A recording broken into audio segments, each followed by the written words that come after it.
Very good afternoon to everyone. Welcome to what I call a magical Monday. Why do I call this a magical Monday? Because it's the start of the week. And I'm always so delighted to know that I am physically able and physically independent to be able to work, to be able to move myself around. And that it's magical because not everybody is able to do that. Not everybody has a job that they enjoy doing, and not everybody is physically well enough to be moving around. I have a friend whose husband has just had a massive heart attack and has been in ICU for a few days, not knowing whether he's going to recover, as the heart attack resulted in his brain being deprived of oxygen for quite a few minutes.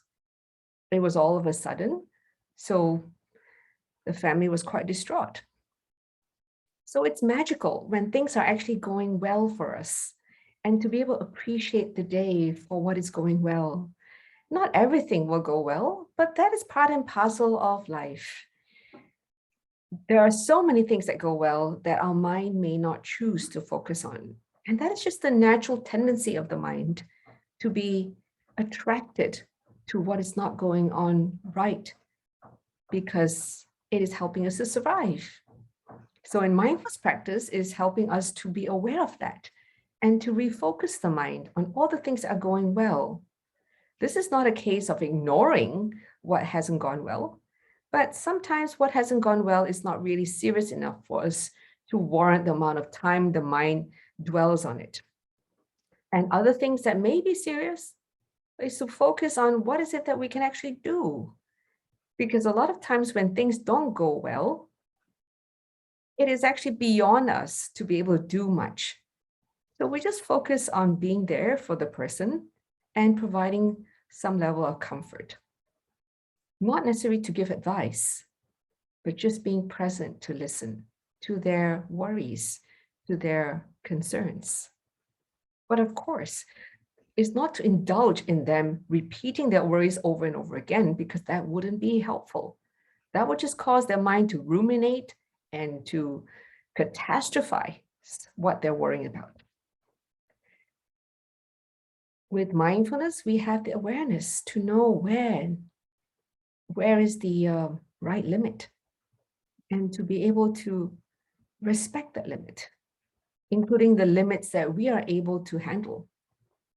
So in caring for others, it's not to be done at the expense of ourselves. Respecting that, what is it that we're really capable of helping? And to be able to say, this is really all I can help with. Perhaps I can refer you to someone else. Perhaps get a professional to assist you. Because if not, we might ending up having to need help ourselves. So respecting our limits is really important.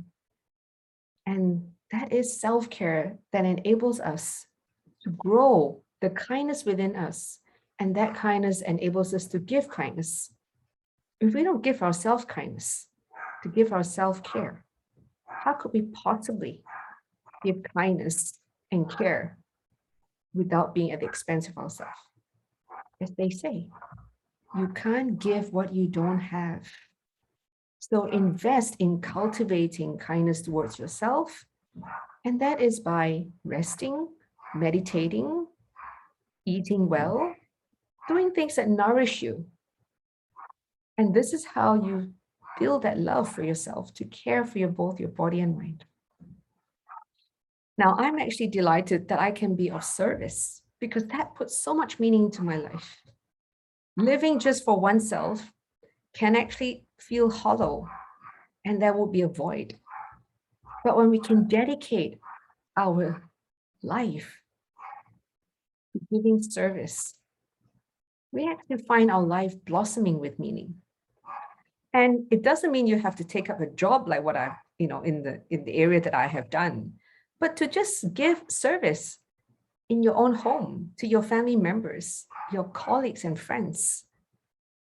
And when you do your job, it's not just doing your job, but to treat it as giving service, that you're actually able to make a positive difference to the life of others who depend on you, who rely on you, for the part that you do. Because when you do your part well, it has such a positive impact on everyone else. And conversely, when you don't do your part well, it has such a negative impact on everyone else. It doesn't matter if people don't appreciate what we do. After all, we do it from our heart. And we give unconditionally. And this is when we get so much joy. And that is how I have decided to live this last segment of my life, as I have already done with my commercial career. To really just give unconditionally. And it doesn't matter how many of you attend this, but the fact that you attend it, that's what matters. So allow me to give you this gift of mindfulness, kindness, and some calm, so that you will re-center yourself for the day and for the rest of the week. Recharging, nourishing, and giving love to yourself. So now I'm going to lead you in a mindfulness practice, contemplating on the breath and how this breath connects us to nature. Okay, so now sit upright and just do a kind of stretch, especially if you've been sitting quite a long while and your back may be a little bit hunched, on your shoulders may also be a little bit bent. And if you like to rotate your shoulders, please do, but do it kindly and gently. Rotate your head and do it 2 rotations in each direction. And if you hear a lot of crackling, it means your joint is stiff. So do it every day. Okay, so now sitting upright with your feet touching the ground, so it gives you support, and your back upright without being stiff. Your shoulders slightly pulled back, and this is to improve your posture, and your chin slightly shifted in to align with your shoulder, so you don't have a protruding neck. Place your hands on your lap. And now close your eyes. And just sense how this body is feeling. This one and only body that you live in.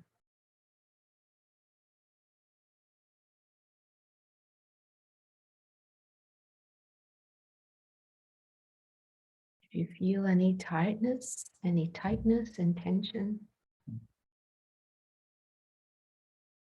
take note of them with kindness.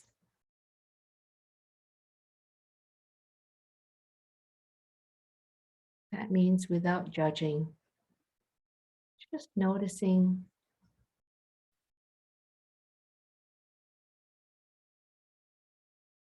And now tuning your mind to the externalities around you, whatever sounds that are present.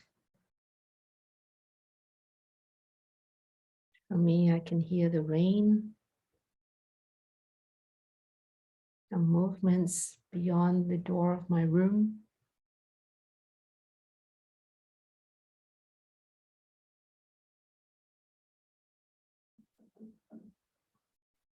Air conditioning system running, whatever you hear.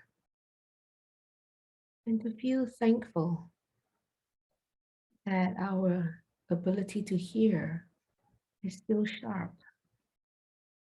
We haven't lost our hearing. And to welcome all the sounds that are in our environment.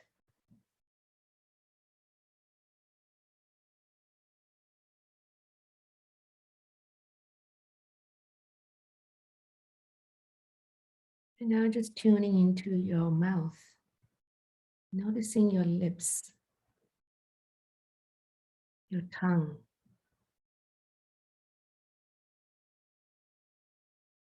And feeling grateful that we have a tongue that can taste, whatever food you were eating or will be eating later on, to have a sense of gratitude that we have a tongue that can taste.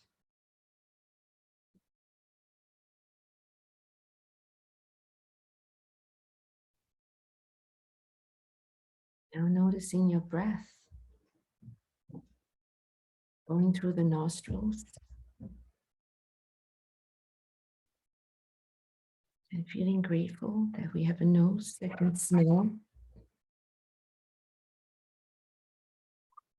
that it can detect the different scents, fragrance. And this sense of smell enhances the flavors of the food that we eat.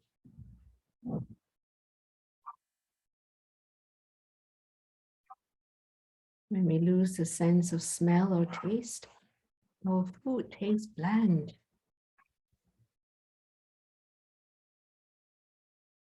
Now just notice if there's any scent around you. What is the smell of your home or office like?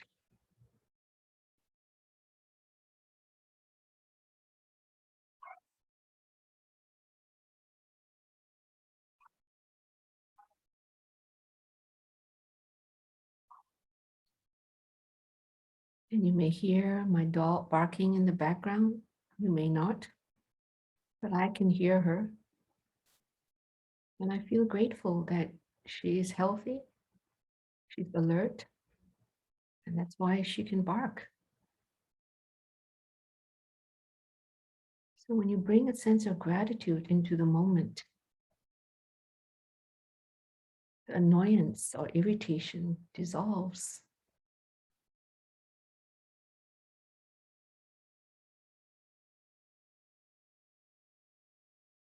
Now sensing back into your breath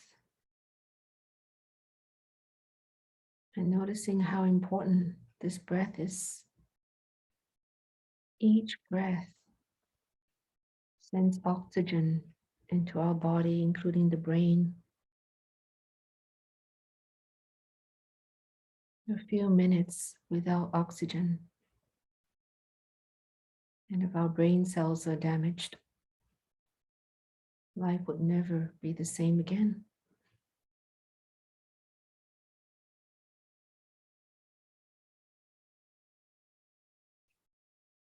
So this breath is so precious, so critical to our life. And where does the oxygen come from? The plants, the greenery, the trees, the grass. And with this awareness, it reminds us how important it is to take care of the environment.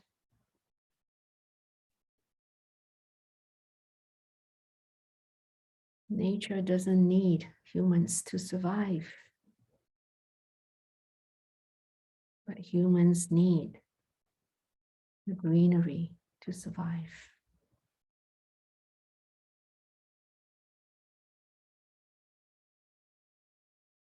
And the greenery needs clean water, clean air.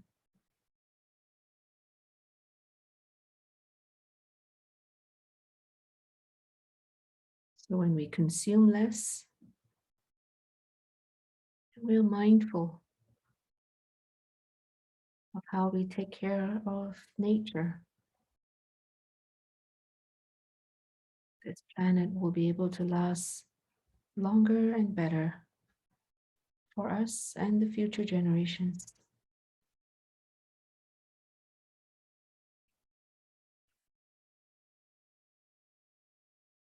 So our practice of mindfulness has very far-reaching impact.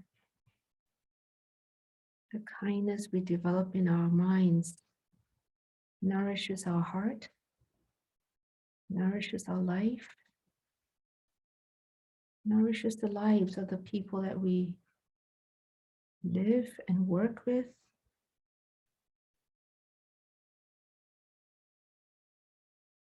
and nourishes the planet.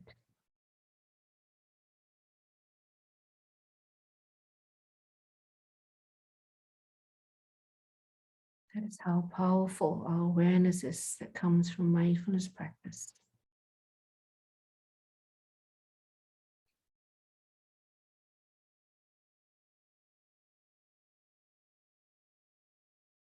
So cherish each breath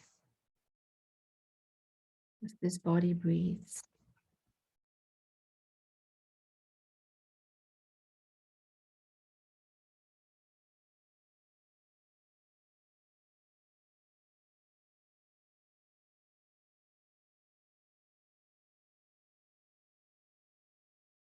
Yes, thoughts will arrive from time to time.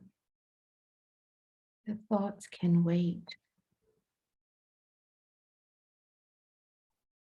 We will never be without thoughts, except when we're dead. In the meantime, we're just going to allow our mind to rest,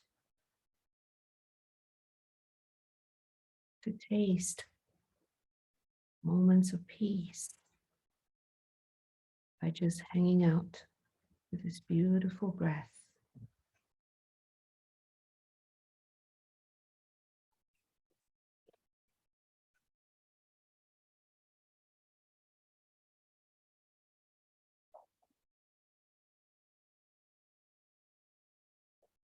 Feel the breath going through the nostrils.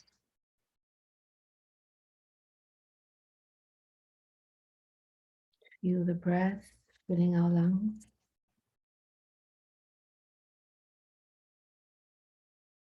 Feel the breath in the rest of the body.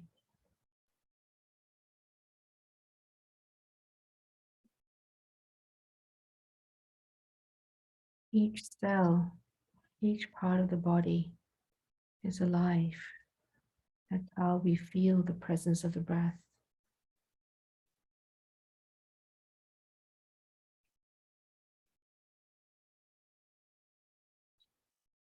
Without the breath, each cell in the body will die.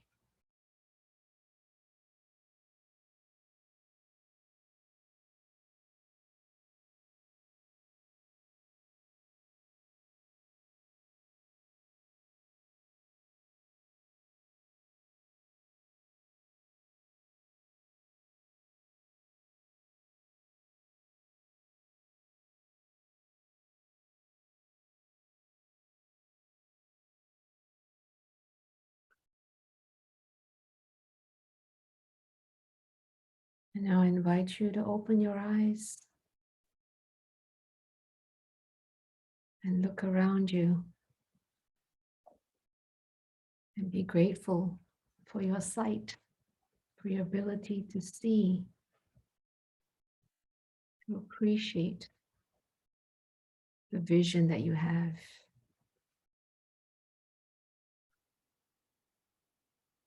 Feel the aliveness when your senses are intact. The sight, the hearing, the taste, the touch, the smell.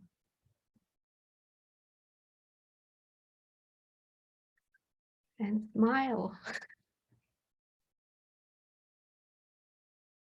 Okay, so I hope that short mindful session helped you to regain some calmness, a bit of recharge for the day, and you can always replay this video to repeat the practice or the many videos that we have on the Brahm Centre YouTube channel at any time.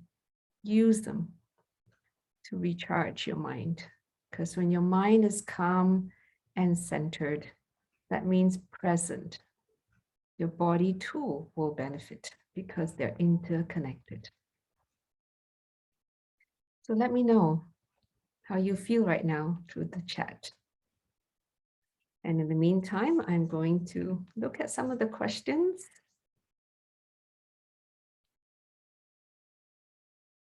Okay. So the sessions are generally uploaded after within the same day. Sometimes it's later, but we have numerous mindfulness at lunch videos that have been recorded in the past. So feel free to use those. They're evergreen. And there's a question here is, we often feel obligated to help and care for our loved ones. So when we feel obligated, there's a sense of you don't really want to do it. So if I feel obligated to be doing this mindfulness at lunch, there will be a bit of sense of disgruntledness, unwillingness. So when we're being requested to help or care, make up our minds. Are we going to do it? Or we're not going to do it? And once we make up our mind to do it, then do it with 100% of care in it. And how do we do that? Is to let go of the narratives. Like, why me? Why can't it be someone else? Why is it me that I'm being asked all the time? So those narratives are not helpful, and that is what prevents us from giving care and help in 100% way. So when we are present with someone, be there. Being present means we're with our breath and our body and with the person in front of us. Let go of the narratives. And if you don't know how to do it yet because you haven't taken a course or you haven't mastered it, come and do another course again. I will be conducting the mindfulness-based stress reduction and the MBCT starting in November. So come and join me then. Or there are lots of mindfulness foundation course to start you off with just 4 sessions if you can't commit to 8. And it's also a very good foundation to start with. Okay, so there is a question here. I did some pretty bad things to my mother and brother when they were alive. How do I forgive them? I don't think you're the only one. Whenever we are growing up and we're not aware of how we are behaving, sometimes it's because we're just swept away by our negative emotions, our frustration, our irritation, our anger, our resentment, our jealousy. And this often comes from a mind that is very corrupted. A mind is so busy, obsessed with what we want. And this is very natural when we're young because it is about learning how to survive. And to survive, we have to go through a period of being self-centered. So you're not alone. Usually someone hits about 25, becoming fully developed in the brain and starts to be able to see things from different perspectives. So I'm not sure how old you are, but on the other hand, if you are filled with a lot of negativity, then that sense of survival becomes stronger and your emotions will then cause you to be quite mean to others, even if they are called your loved ones. Now, my children, when they were going through teenage period, I would say that they also were quite mean, sometimes in their words or their actions. But when I die, I do not want them to suffer for it. I have forgiven them because they didn't know any better. And I would want them to continue living their life in a happy way and forgiving themselves and also forgiving me.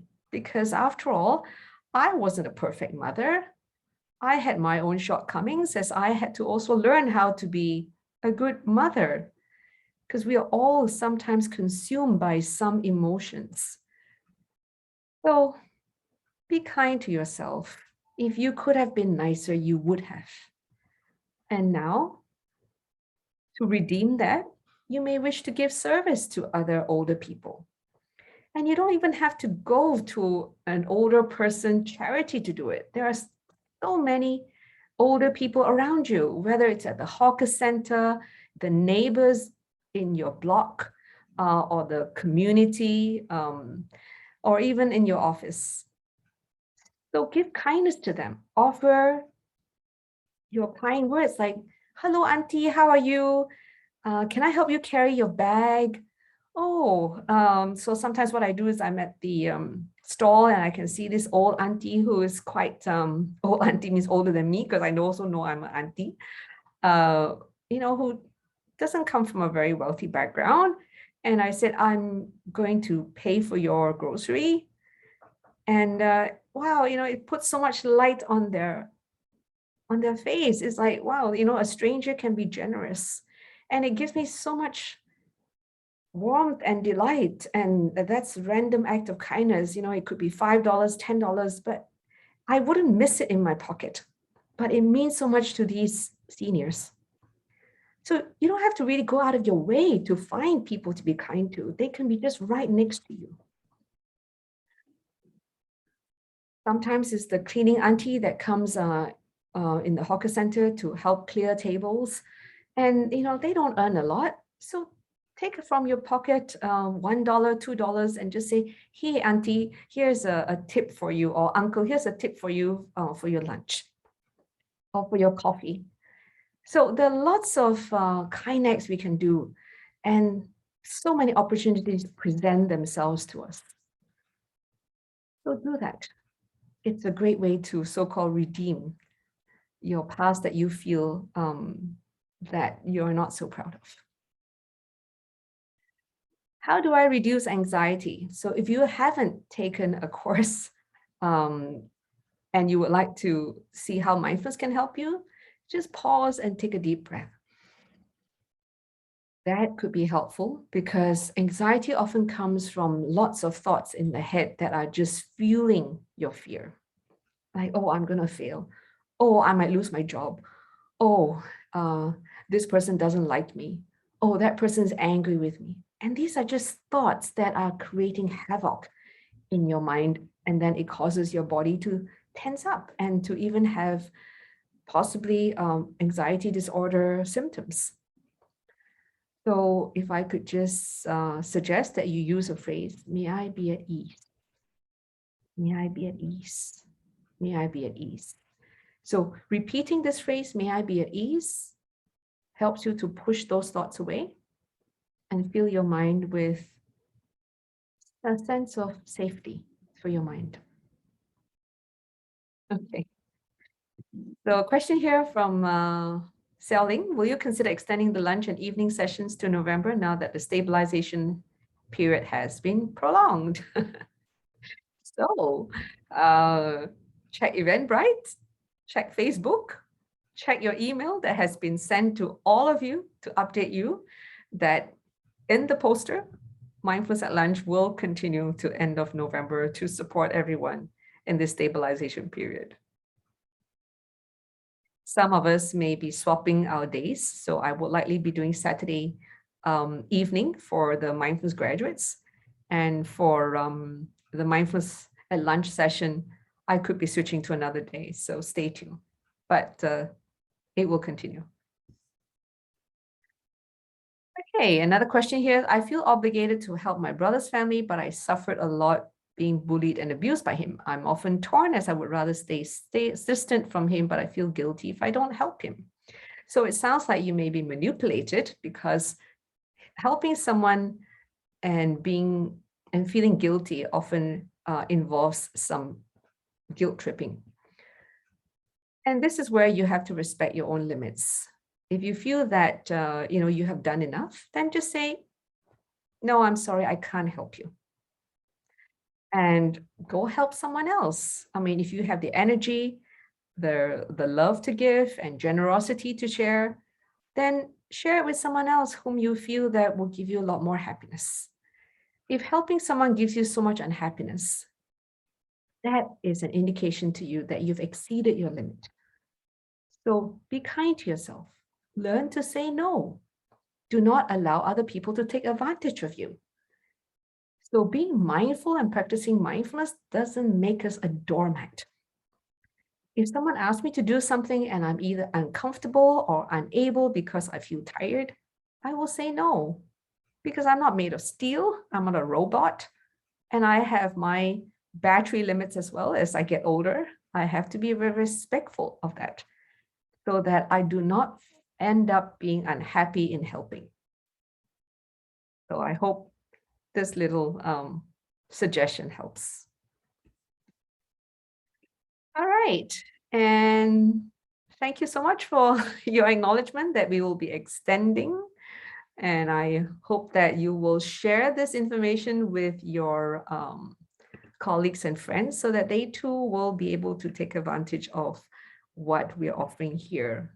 After all, this is meant to be shared. Oops, sorry. That was a mistake here. I was hoping to show you the latest flyer. So here we go. Let's try it again. I don't think I have the latest flyer here. But I do have some interesting pictures. So this was actually extracted from internet. It's not my picture. And we're going to be doing some therapeutic forest walk, which I hope that you may want to experience. This is to help us be connected to nature while we're walking and not let our thoughts consume us, and worse if we're looking at a mobile phone. So there are going to be sessions in December. And what does it mean to be mindful? Is that picture on the right, being fully aware of what's happening in front of us as we are experiencing, instead of a mind cluttered with thoughts. And every choice has consequences. And this is what I was emphasizing on last Saturday when I gave the talk on happy parents, happy teachers, happy students. I did not record it, but if you miss it, I'm sure there's going to be another version or variation of what I will be sharing in the future. So next Saturday, or rather this Saturday, there's going to be a talk by Dr. Daryl Tan on managing sleep challenges. And if you haven't registered for some of the upcoming programs, including a Zoomathon that you can actually do exercise from home, and also a dance workout for Deepavali. You can come and join me at the Brahm Centre Newton, or you can do it from home. So you can sign up for that. So with that, I'd like to remind everyone that we have an assist line and counseling service. Please do not suffer unnecessarily. Seek assistance or help. Sometimes is to also respect that we have crossed our own limits and we just need some help to give us a nudge forward. And please follow us on Facebook page and check out our website for more resources. So with that, I hope it has been helpful. And it's already 1:03. So I'm going to be having my lunch now before I go to the center to teach. And I hope you will enjoy your magical Monday, because as long as you're physically able and independent, this is a big blessing, and appreciate what we have in life. So with that, have a great week ahead.